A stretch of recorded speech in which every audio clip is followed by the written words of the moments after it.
2017년 교통사고 조사론 기출문제 풀이입니다. 26번입니다. 충돌로 인한 액체 흔적이 아닌 것은? 튀김 방울찜 고임은 액체 흔적이죠. 스크래치는요, 금속 물질이 노면에 긁힌 흔적입니다. 답은 3번이 될 것이고요. 튀김은요, 충돌로 액체 용기가 파손될 때 액체가 급격히 쏟아지죠. 그래서 도로를 적시는 현상입니다. 방울찜은요, 액체가 뚝뚝뚝 떨어지는 현상이죠. 그래서 튀김 후에 차량이 이동하면서 나타나는 현상입니다.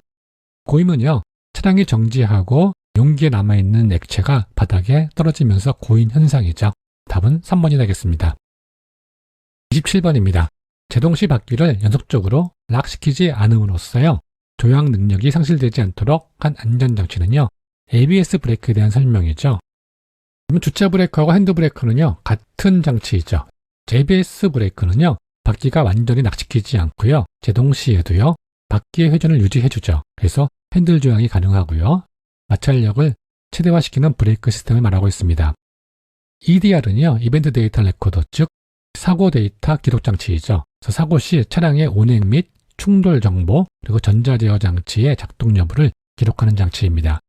AEB는요, 자동적으로요, 위험 시 브레이크를 거는 장치이죠. 그래서 운전자가 미처 앞에 차량이나요, 보행자를 발견하지 못한 긴급 상황 시요, 자동차가 스스로 브레이크를 작동하는 시스템입니다. 답은 2번이 되겠습니다. 28번입니다. 보행자와 차량 간 충돌 사고 시 보행자의 상해 심각도에 영향을 미치는 요인 중 가장 거리가 먼 것입니다. 차량의 범퍼 높이에 따라서 충돌 부위가 다르겠죠. 그리고 보행자의 연령입니다. 그래서 연세가 좀 많으신 분들이 좀 뼈가 젊은 사람보다 약하죠. 그래서 일반적으로 연세가 많으신 분들이 더 큰 손상을 입을 수가 있는 상황입니다.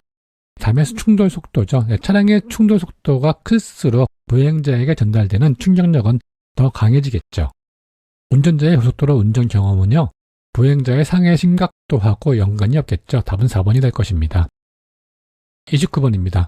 도로를 횡단하던 신장 170cm의 보행자가 60km/h로 주행 중이던 승용차의 전면 범퍼의 충격 이후 와이퍼와 제차 충돌하여 안면부에 부상을 입었다면 어떤 손상일까요? 범퍼하고의 1차 충격 손상이 있었고요. 와이퍼에 제차 충돌했으니까요, 제2차 충격 손상이겠죠. 답은 2번일 것이고요. 범퍼 손상은요, 제1차 충돌 손상이죠. 그래서 자동차의 범퍼에 의한 손상입니다. 전동 손상은요, 자동차와 1차 또는 2차 충돌 후 지면이나 주변의 시설물에 충돌하여 발생되는 손상이죠. 즉, 자동차하고 충돌이 아닌 지면이나 주변 시설물과의 충돌입니다. 역가 손상은요, 자동차가요, 인치를 타고 넘어가면서 나타나는 손상이죠. 그래서 답은요, 2번입니다. 30번입니다. 차량이 65km/h로 경사가 없는 도로를 주행하다 급정지하여 25m의 미끄럼 흔적을 남겼을 때 이 도로 노면의 마찰 개수를 구하는 문제입니다. 정보 살펴보죠. 처음 속도가 65km/h였었고요. 거리는 25m였었고요. 그리고 차량이 최종 정지했다는 조건으로 문제를 풀면 되겠죠. 마찰 개수를 산출해 보겠습니다. 정보를 보시면요, 시간 정보가 없어요. 시간 정보가 없을 때 활용할 수 있는 공식은요, 3공식이겠죠. 그럼 3공식으로 활용할 수도 있고요. 그리고 최종 정지했기 때문에 스키드마크 공식을 활용해도 되는 사항입니다. 간단하게 스키드마크 공식 활용하겠습니다. V는 루트 2 뮤 GT이죠. 구하려고 하는 것은요, 마찰 개수 뮤니까요, 뮤 기준 이항 정리하면 됩니다. 그러면 이 GD가 곱하기 관계였으니까요, 이항하면서 분모가 되고요. 이 루트를 없애기 위해서는요, 반대편에 제곱근을 해주면 되는 사항입니다. 그래서 뮤는요, 2GD분의 V의 자승이 되는 사항이죠. V가 65km/h 했으니까요, 나누기 3.6해서 적용시키면 되고요. G는 주어지지 않았으니까 9.8, 그리고 D는요, 25m였습니다. 적용시키면은요, 2 곱하기 9.8 곱하기 25분의 65 나누기 3.6의 자승이 되겠습니다. 계산하시면은요, 0.67이 나왔습니다. 그래서 답은요, 3번이 되겠습니다. 31번입니다. 요 마크의 설명 중 가장 옳은 것입니다. 원심력이 타이어와 노면 간 마찰력보다 작을 때 발생한다. 클 때 발생하는 사항이죠. 그리고요, 바퀴가 순간적으로 플랫되면서 나타난다. 바퀴가 순간적으로 플랫되면서 나타나는 현상은요, 플랫 타이어 마크죠. 그리고 요 마크의 흔적으로 감속 상태인지 가속 상태인지 판단하는 것은 불가능하다. 요 마크의 흔적으로 등속, 감속, 가속 판단할 수 있다고 했습니다. 시제학점에서 외측 전륜 궤적은 외측 후륜 궤적보다 안쪽에 발생한다. 요막 끝이 전륜 궤적이 후륜 궤적보다 안쪽에서 발생된다고 했습니다. 답은 4번이 되겠네요. 요마크는요, 원심력이 흑마찰력보다 클 때 발생한다고 했습니다. 그리고 바퀴가 플랫되면서 나타나는 것은 플랫타이어 마크였고요. 요마크의 흔적 무늬로서 감속, 가속, 등속 확인 가능한다고 했고요. 요마크의 발생 시요, 외측의 전륜 궤적이요, 외측의 후륜 궤적보다 안쪽에 발생되고 있죠. 그래서 답은 4번이 되겠습니다. 32번입니다. 할로겐 분자의 색으로 전구 내부에 할로겐 가스가 너무 많은 경우 분리되어 유리벽에 증착할 때 일어나는 현상입니다. 답은 황화현상에 대한 내용이겠죠. 황화현상은요, 충돌 등으로 전구의 할로겐 가스가 이온화되면서요, 황색으로 유리벽에 증착되는 현상입니다. 백화현상은요, 전구의 미세한 균열 등으로 산소가 들어갔거나요, 오염으로요, 내부 가스의 연소로 전구 표면이 백색으로 변하는 증상이라고 했고요. 흑화현상은요, 필라멘트 코일의 텅스텐이 증발하면서요, 유리 내벽에 증착될 때 일어나는 현상입니다. 청화현상은 수분과 관련되어 있죠. 전구 내부에 수분이 존재할 때 할로겐 사이클이 정상적으로 작동하지 않고 수분 사이클로 발생될 때 나타나는 현상입니다. 답은요, 1번이 되겠습니다. 33번입니다. 노면에 나타나는 여러 흔적 중 핸들의 조작과 연관성이 가장 높은 것은요, 핸들 조작에 의한 것은요, 요마크에 대한 것이죠. 크룩은요, 스키드 마크가 발생하는 과정 중 타 차량이 측면 충돌을 하게 되면은요, 경로가 갑자기 틀어지겠죠. 이럴 때 꺾인 타이어 흔적입니다. 가속 스커프 마크는요, 차량이 급출발할 때 헛바퀴를 돌면서 노면과의 급격한 마찰로 나타나는 흔적이겠죠. 플랫 타이어는요, 타이어 공기압이 부족하거나 짐을 많이 실었을 때, 즉 과중일 때 타이어가 평평해지면서 노면과의 마찰 증가로 넓게 발생하는 흔적입니다. 요마크는요, 곡선부에서 빠른 속도 또는 급조양 조작에 의해 획으로 미끄러지면서 나타나는 흔적이라고 했습니다. 답은 4번이 되겠죠. 34번입니다. 다음 인체 골격 중 흉부에 해당되지 않는 것입니다. 흉부는 가슴 쪽이죠. 그래서 광골이 답이 될 것이고요. 광골은요, 얼굴 양쪽에 돌출된 한 쌍으로 이루어진 뼈입니다. 즉 광대뼈를 이야기하고 있습니다. 그리고 이 복장뼈는요, 흉골입니다. 즉 2번하고 3번은 같은 거고요. 늑골도 흉부에 해당되는 사항이죠. 그래서 답은 1번이 되겠습니다. 35번입니다. 승용차가 급제동하며 타이어 흔적을 발생시킬 때 통상적으로 전륜 타이어 흔적이 쉽게 발생되는 이유로 적절한 것은 입니다. 전륜 타이어의 흔적만 나타나는 이유는요, 차량의 앞부분이 무겁기 때문에 그런 사항이죠. 그리고 무게중심이 앞쪽으로 이동하여 노즈다운 현상이 나타나기 때문에 그렇기도 합니다. 그래서 답은 1번이 되겠네요. 승용차의 엔진은요, 앞쪽에 있습니다. 그래서 무게중심도 중간보다 앞쪽에 있는 상황이고요.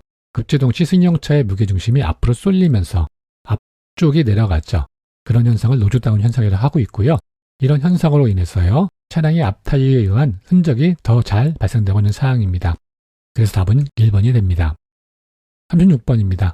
승용 차량에서요, 한쪽 타이어 접지면 중심으로부터 동일축 반대쪽 타이어 접지면 중심까지의 거리를 나타내는 차량의 용어입니다. 답은 윤거가 되겠죠. 그럼 전폭은요, 차량의 최대 넓이죠. 사이드 미러를 제외한 폭입니다. 축거는요, 차량의 앞축과 뒷축 간 사이의 거리이죠. 그리고 정고는요, 차량의 높이입니다. 답은 2번이 되겠습니다. 37번입니다. 차대 보행자 사고에서 설명 내용이 틀린 것을 구하는 문제입니다. 보행자는요, 차량의 외부 구조에 1차적으로 충격을 받는다. 일반적으로 그렇죠. 처음 충격 후 보행자의 신체가 차의 외부 구조에 다시 부딪히는 것을 2차 충격이라고 한다. 예, 맞는 이야기죠.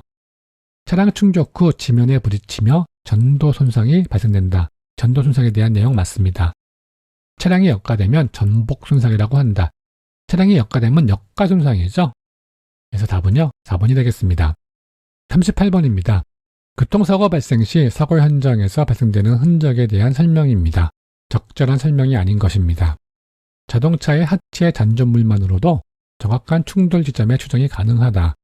사고 흔적 가지고요, 정확한 충돌 지점을 알 수 있는 게 아니고요, 예상 충돌 지점을 알 수 있는 거죠. 그리고 하체 잔존물만 가지고 정확한 충돌 지점을 추정할 수는 없는 상황이겠죠. 충격에 의한 심한 진동으로 하체부에 진흙 또는 흙먼지가 떨어질 수가 있습니다. 충돌에 의한 충격으로 진흙이나 흙먼지가 떨어질 수 있겠죠. 사고 차량의 잔존물이 외력이 발생하지 않는 한 그 잔존물은 사고 차량이 움직이는 방향으로 움직이게 된다. 특별한 외력이 없으면 같은 방향으로 움직이게 되겠죠. 사고 후 시간이 경과하면 없어지는 하체 잔존물도 있다. 예, 맞는 이야기죠. 그래서 답은 1번이 되겠습니다. 39번입니다. 대형 차량의 스키드 마크가 아래와 같이 도로상에 현출되었을 때 속도 계산에 적용할 길이 측정 부분으로 가장 적절한 것은 1, 2축은요 단륜이고요. 즉 앞바퀴 2개는 단륜이고요. 3, 4축, 즉 뒷바퀴 2바퀴는요 복륜입니다. 즉 바퀴가 2개씩 달려있는 거죠. 속도를 계산할 때요. 같은 바퀴의 길이를 적용하면 되는 사항입니다. T1은요. 네 번째 바퀴에서 네 번째 바퀴까지니까요. T1이 맞고요. T2는요. 세 번째 바퀴에서 두 번째 바퀴니까요. 틀린 사항이고요. T3는요. 세 번째 바퀴에서 네 번째 바퀴니까 틀린 사항이죠. 그리고 T4는요. 첫 번째 바퀴에서 네 번째 바퀴니까 틀린 사항입니다. 즉 답은 T1이 되겠죠. 스키드 마크 길이 적용 시요. 같은 바퀴의 흔적거리를 적용하면 되는 사항입니다. 그래서 답은 1번이 되겠습니다. 40번입니다. 사고 차량의 타이어 사이드월 옆면에 DOT 표시가 아래와 같이 있습니다. 마지막 아라비아 숫자 4개를 통한 제작 연월입니다. 여기 보면 1106이죠. 외국의 연월일 표시는요. 우리나라 표시하고 다르죠. 우리나라는 연월일을 표시하는 반면에요. 미국 같은 경우는요. 일월연을 표시하고 있습니다. 마지막에 이 4개 숫자는요. 출시 연하고요. 그 해에 몇 번째 주에 출시됐는지에 대한 내용입니다. 그러면은요. 11위는요. 그 해에 몇 번째 주에 생산됐는지에 대한 내용입니다. 즉 11번째 주니까요. 약 3월이 되겠네요. 그리고 06은 생산된 연도로서요. 2006년 생산된 것을 알 수 있는 사항입니다. 답은요. 3번이 되겠네요. 41번입니다. 면도칼, 칼, 도자기나 유리파편과 같은 예리한 물체에 의해 피부 조직의 연결이 끊어진 손상은 무엇인가에 대한 문제입니다. 열창에 대한 이야기죠. 나머지 살펴보도록 하겠습니다. 열창은요. 둔기에 의한 강타로 피부의 탄력성 한계를 넘어서요. 피부가 파열된 사항입니다. 즉 피부가 찢어진 사항이죠. 골절은 뼈가 부러진 것이고요. 좌창은요. 둔기에 의해 피부가 으깨진 상처를 말하고 있습니다. 그래서 답은요. 4번이 되겠습니다. 42번입니다. 사고 당시 운전자 규명을 위해 조사해야 할 항목으로 관련이 적은 사항입니다. 차량의 충돌 전후 회전 및 진행 방향에 따라서요. 운전자를 규명할 수 있겠죠. 전조 등의 손상 상태는요. 외부 손상이니까요. 운전자 규명하고는 상관이 없는 사항입니다. 탑승자의 신체 상해 부위에 따라서요. 어느 부에 충돌됐나에 따라서 운전자 규명할 수 있고요. 차량 내부의 손상 상태하고요. 운전자의 손상 상태를 확인함으로써요. 운전자 규명이 가능한 사항입니다. 전조등 손상은요. 외부 손상이죠. 그래서 운전자 규명과 관련이 없다고 했습니다. 답은 2번이 될 것이고요. 차량의 회전, 충돌로 인한 간성으로요. 탑승자는요. 차량 내부 시설물과 충돌로 손상을 입습니다. 그래서 이 손상 부위에 따라서요. 운전자 여부 판단이 가능한 사항이라고 했습니다. 답은 2번이 되겠습니다. 43번입니다.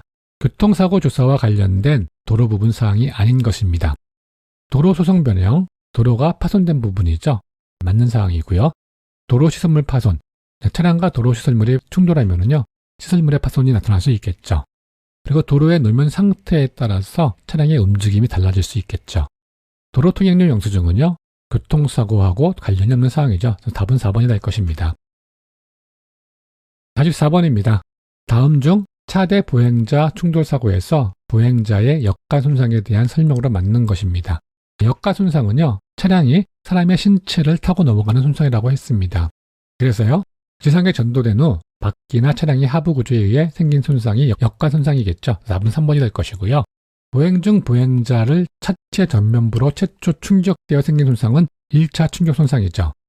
신체가 차체의 외부 구조에 다시 부딪혀 생긴 손상은 2차 충격 손상일 것이고요. 자동차에 충격된 후 지면이나 지상 구조물에 의해 생긴 손상은요. 전도 손상 또는 3차 충격 손상이라고 하고 있습니다. 그래서 답은 3번이 되겠죠.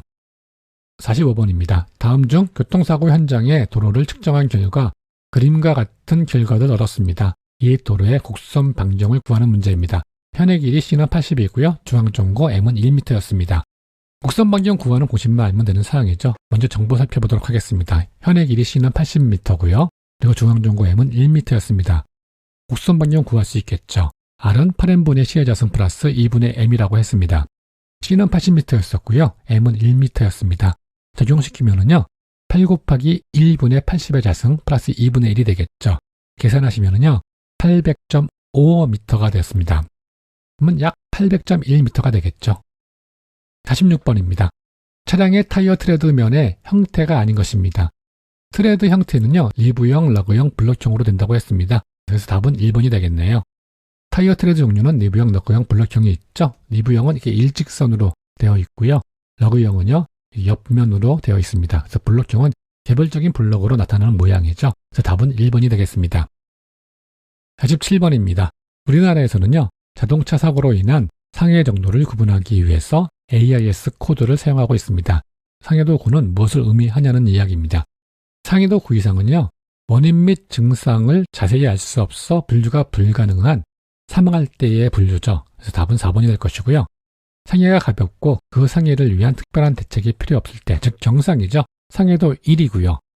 생명의 위험은 적지만 상해 자체가 충분한 치료가 필요할 때입니다. 그러면 상해도 3으로서 중상인 경우죠. 의학적 치료의 범위를 넘어서 구명의 가능성이 불확실할 때는 상해도 5인 빈사 상태이죠. 답은요. 4번이 되겠습니다. 48번입니다. 다음과 같은 사고 잦은 지역에서 사고 감소를 위해 도로 구조상 우선 고려 대상으로 가장 알맞은 것입니다. 자로 구분 도로에서 안전하게 선회하지 못하고 차량들이 도로를 이탈하여 우측의 가로수를 충돌하여 사고가 잦은 지역에 우선 고려할 대상은요. 평경사가 되겠네요. 중단경사는요. 차량이 진행하는 방향의 경사니까요. 관련이 없을 거고요. 중앙 분리대하고 커브길에서 튕겨나가는 걸 방지하는 거는 좀 관련이 조금 작죠. 차각막은요. 빛을 막는 거기 때문에요. 커브길하고는 관련이 적은 상황이죠. 곡선부 안전을 위한 시설은요. 평경사, 완화구간, 학폭 등이 있다고 했습니다. 답은 3번이 되겠습니다. 49번입니다. 오토캐드를 이용하여 현장 상황도를 작성하려고 한다. 교차로에서 연석선을 표현하기 위해 직선을 긋고 가각부를 표시하기 위해 일정한 곡선 반경을 갖는 홀을 그리기 위한 명령어는 가각부는 교차로 끝부분에 원을 그리는 부분이 가각부라고 하고 있죠. 컴퓨터를 활용해서 교통사고를 조사, 표현하는 프로그램들이 많습니다. 오토캐드는 도면을 그릴 때 필요한 프로그램이 있죠. 이런 프로그램의 전문적인 명령어까지 다 알 수 있는 사항은 아닙니다. 그래서 이런 부분은요, 그냥 참고로 알면 되는 사항일 것 같습니다. 필레는요, 목깎기라고 하고 있습니다. 그래서 모서리의 라운드를 만드는 그런 기능이고요. 답은 1번이 될 것이고요. 챔퍼는요, 못딱이라고 해서요, 모서리 경사면을 깎아내는 것입니다. 즉, 모서리 경사면이 있으면요, 이 부분을 꺾는 것이 못딱이입니다. 트림은요, 선부를 자르는 거고요. 오프셋은요, 등 간격의 평행선을 복사하는 것입니다. 즉, 평행선이 있으면요, 복사해서 다른 평행선을 만드는 게 오프셋입니다. 답은 1번이 되겠습니다. 50번입니다. 다음 중 용어 정의가 적절하지 않은 것입니다. 브레이크 페이드입니다.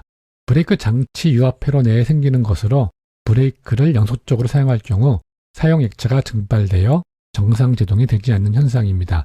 브레이크 페이드는 유압회로하고 관련 없죠. 브레이크에 관련해서 유압하고 관련 있는 것은 베이퍼 현상이죠. 잭나이프입니다. 트랙터 트레일러 차량이 제동 시 안전성을 잃고 트랙터와 트레일러가 접히는 현상에 맞는 상황이고요. 하이드로플래닝, 즉 수막 현상이죠. 노면과 타이어 사이에 수막이 형성되어 차량이 마치 수상스키 타듯이 물 위를 할 줄 아는 현상 맞는 상황이고요. 뱅킹은 오토바이의 뱅킹각이죠. 오토바이 운전자가 커브길을 돌 때 선도로와 달리 차체를 안쪽으로 기울이며 주행하는 현상을 뱅킹이라고 했습니다. 그리고 그 각도를 뱅킹각이라고 했습니다. 브레이크 페이드는요. 내리막 등에서 브레이크의 잦은 사용으로요. 라이닝 또는 패드가 마찰열로 가열되면서 마찰 계수가 떨어져 브레이크 효과가 떨어지는 현상이라고 했습니다. 그래서 답은 1번이 되겠습니다. 여러분들 수고 많으셨고요. 다음 시간에 찾아뵙도록 하겠습니다.